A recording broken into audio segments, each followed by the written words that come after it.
Hello बच्चों, let's see the question and the question says that match the following and choose the correct option. Column 1, column 2. A. Touch. B. Smell. C. Cranial nerves. D. Medulla oblongata. 1. Nasal epithelium. 2. Foramen magnum. 3. Sensory papillae. 4. Peripheral nervous system. Options. A. 3, 1, 2, 4. B. 2, 1, 4, 3. C. 3, 4, 2, 1. D. 3, 1, 4, 2. तो बच्चों आ जाओ, थोड़े से की concept के ऊपर अच्छे से बात कर लेते हैं, चीजों को अच्छे से समझते हैं तो क्वेश्चन सॉल्व करना हमारे लिए बहुत आसान हो जाएगा। देखो बच्चों, पहला जो टच है, बेसिकली जो भी लिविंग ऑर्गेनिजम्स है वो टच को फील कर सकता है। टच में उसका सेंसिटिविटी आता है और उसके बेसिस में वो अपना काम करता है। तो टच में जो सेंस आता है, उस सेंस को लाने के लिए क्या प्रेजेंट होता है? सेंसरी पैपिले प्रेजेंट होगा। क्या प्रेजेंट होगा आपके पास? Sensory papillae. तो ये जो सेंसरी पैपिले है, they are very useful, they are very important for touch receptor. They are very important किस काम के लिए? Important for touch receptor. तो बच्चों ये चीज आपको ध्यान रखनी है, टच रिसेप्टर क्या है, उसका एग्जाम्पल क्या है, वो आपको ध्यान रखना है। अब देखो बच्चों, पॉइंट 2 पे हम क्या बात करेंगे? पॉइंट 2 पे ये आपका पॉइंट 1 हो गया। पॉइंट 2 पे हम क्या बात करेंगे? स्मेल के ऊपर बात करेंगे। आप स्मेल कहाँ से लेते हो? आप स्मेल कहाँ से लेते हो? आपके नोज से लेते हो। तो नोज में क्या प्रेजेंट होता है आपके पास? Nasal epithelium. नेजल एपिथेलियम के थ्रू आप क्या लेते हो? फील करते हो आप डिफरेंट टाइप ऑफ सेंस, खराब, बुरा, अच्छा, जो भी स्मेल आता है आप किसके थ्रू लेते हो? Nasal epithelium. that helps in that helps in sense of different order को सेंस करने में ये आपको हेल्प करता है। डिफरेंट ऑर्डर को सेंस करने के लिए ये आपको बहुत ज्यादा हेल्प करता है। स्मेल करने के लिए, फॉर स्मेलिंग आप ये बोल सकते हो helps in smelling, helps in किसके लिए? Smelling of different order. अब देखो बच्चों, नेक्स्ट पॉइंट पे बात करो। नेक्स्ट पॉइंट पे आपका क्या होता है? क्रेनियल नर्व्स प्रेजेंट होते हैं। नेक्स्ट पॉइंट पे आपके पास बच्चों क्या होएगा? क्रेनियल नर्व्स प्रेजेंट होएगा। क्या होएगा बच्चों? क्रेनियल नर्व्स प्रेजेंट होएगा।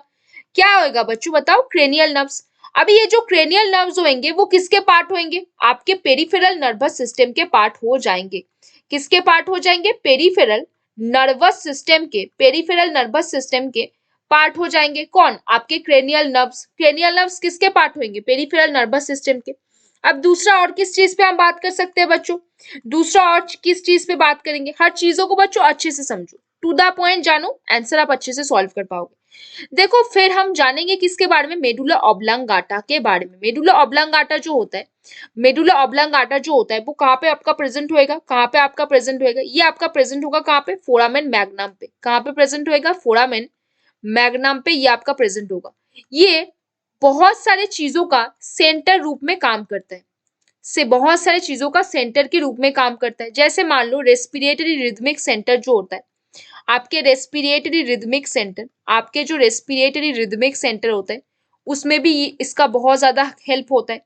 जैसे आपका vomit control system, vomit reflex centre जो होता है, उसमें भी आपका मेडुला ऑब्लांगाटा का काम होता है। तो मेडुला ऑब्लांगाटा जो होता है वो बहुत सारी चीजों को कंट्रोल करता है। Controls so much function of our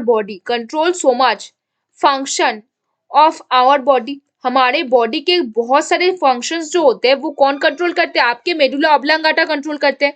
कौन कंट्रोल करते हैं बच्चों? आपके मेडुला ऑब्लांगाटा कंट्रोल करते हैं। तो बच्चों हमने यहाँ पे क्या देखा? हमने यहाँ पे देखा जो आपका टच होता है वो कौन करता है? आपके सेंसरी पैपिले करते हैं। आपका जो स्मेल होता है वो कौन करता है? आपका नेजल एपिथेलियम करता है। आपका जो क्रेनियल नर्व्स होता है वो कहाँ पे होएगा? पेरिफेरल नर्वस सिस्टम के अंदर। आपका जो मेडुला ऑब्लांगाटा होगा वो आपके कहाँ पे होंगे? फोरामेन मैग्नम के पास। तो बच्चों हमने क्या बात कर लिया? आपका जो टच होगा वो कहाँ पे होएगा? ऑप्शन आपका 3। आपका जो स्मेल है वो कहाँ पे हो जाएगा? नेजल एपिथेलियम पे। आपका जो क्रेनियल नर्व्स है उसके लिए आप क्या बोलोगे? Peripheral nervous system. और आपका जो मेडुला ऑब्लांगाटा है उसके लिए आप क्या बोल सकते हो? Foramen magnum. तो हमें क्या चाहिए? 3, 1, 4, 2। पहला ऑप्शन में आ जाओ, 3, 1, 2, 4 है, नहीं होगा। ऑप्शन बी में देखो 2 1 4 3 नहीं होगा। ऑप्शन सी में देखो 3 4 2 1 नहीं होगा। ऑप्शन डी में देखो 3 1 4 2 हो जाएगा। तो यहाँ पे कौन सा आंसर होगा बच्चों? Option D. कौन सा यहाँ पे सही आंसर होगा बच्चों? बताओ जरा कौन सा होगा? Option D 3 1 4 2 will be the correct answer over here. तो बच्चों hope you understand the question very well. Best of luck बच्चों।